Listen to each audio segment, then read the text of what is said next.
একদিকে ক্ষুধার কষ্ট, অন্যদিকে তাজা বোমার বিস্ফোরণ। ইসরায়েল যেন গাজার সমস্ত সীমা অতিক্রম করে দমনপীড়নে মেতে উঠেছে। এদিকে ফ্রিডম ফ্লোটিলার হান্ডালা নামের একটি জাহাজ গাজায় খাদ্য সামগ্রী পৌঁছে দেওয়ার উদ্দেশ্যে যাত্রা করেছিল, তবে ইসরায়েলি বাহিনী ওই জাহাজটি জব্দ করে নিয়েছে।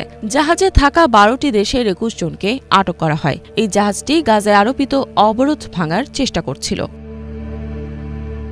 গাজায় সহায়তা পাঠানোর প্রচেষ্টায় থাকা হানজালা নৌযানটিকে ইসরায়েলি বাহিনী আন্তর্জাতিক জলসীমায় জোরপূর্বক আটক করেছে বলে জানিয়েছে এই মিশনের আয়োজক ফ্রিডম ফ্লোটিলা কোয়ালিশন এফএফসি। বিবৃতিতে বলা হয়, প্যালেস্টাইনের জলসীমার বাইরে ইসরায়েলি বাহিনী এই অভিযানটি চালিয়েছে, যা আন্তর্জাতিক আইন ও নিয়মের বিরুদ্ধ।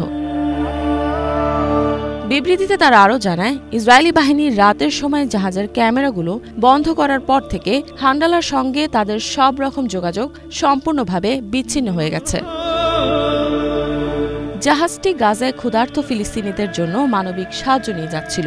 জাহাজের শিশুদের ফর্মুলা, ডায়পার, খাদ্য সামগ্রী ও বিভিন্ন ঔষধপত্র ছিল। তবে ইসরায়েলি বাহিনী জাহাজটিতে তল্লাশি চালিয়ে যাত্রীদের আটক করে এবং সব পণ্য জব্দ করে নেয়। আল জাজিরার প্রতিবেদনে বলা হয়েছে, গত ২৬ জুলাই ইসরায়েলি বাহিনীর হামলায় গাজায় অন্তত ৭১ জন প্রাণ হারিয়েছেন। ৪২ জন ছিলেন ত্রাণ সংগ্রহ করতে যাওয়া একদম সাধারণ মানুষ। এদিকে গাজায় ক্ষুধার কারণে মৃত্যুর সারি পেরিয়ে চলেছে। ত্রাণ সংগ্রহ করার সময় এখন পর্যন্ত ১,০০০-এরও বেশি মানুষ ইসরায়েলি বাহিনী ও মার্কিন ভাড়াটে বাহিনীর হাতে নিহত হয়েছেন। এদিকে গাজার উত্তরাঞ্চলে স্বল্প পরিমাণে ত্রাণ বিমান থেকে ফেলে লোক দেখানো সহায়তা প্রদর্শনের চেষ্টা করেছে ইসরায়েল। এ সময় ত্রাণের ব্যাগের আঘাতে ১১ জন আহত হয়েছেন। এটি ইসরায়েলের পরিকল্পিত হামলা বলেও মনে করা হচ্ছে। এই ধরনের ত্রাণ বিতরণকে অকার্যকর ও ক্ষুধার্ত মানুষের জন্য প্রাণঘাতী বলে মন্তব্য করেছে জাতিসংঘ। গত কয়েক সপ্তাহ ধরে জাতিসংঘ, বিভিন্ন আন্তর্জাতিক সংস্থা ও বিশ্বের নানা দেশের সরকার গাজায় ইসরায়েলের কারণে সৃষ্ট দুর্ভিক্ষ নিয়ে সতর্কবার্তা দিয়ে আসছে। এদিকে গাজায় সহায়তা প্রেরণের নির্ধারিত স্থানগুলো মৃত্যুফাঁদে পরিণত হয়েছে। সম্প্রতি তুরস্কের প্রেসিডেন্ট রিসেপ তাইয়েপ এরদোয়ান ও মিশরের প্রেসিডেন্ট আবদেল ফাত্তাহ আল সিসির সঙ্গে গাজার পরিস্থিতি নিয়ে আলোচনা করেছেন ফরাসি প্রেসিডেন্ট ইমানুয়েল ম্যাখো।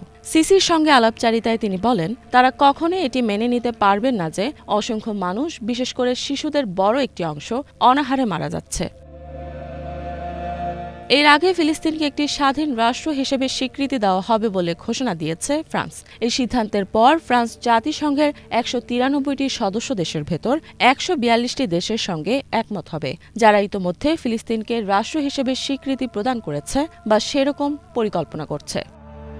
ইফাত জাহান, বাংলাভিশন।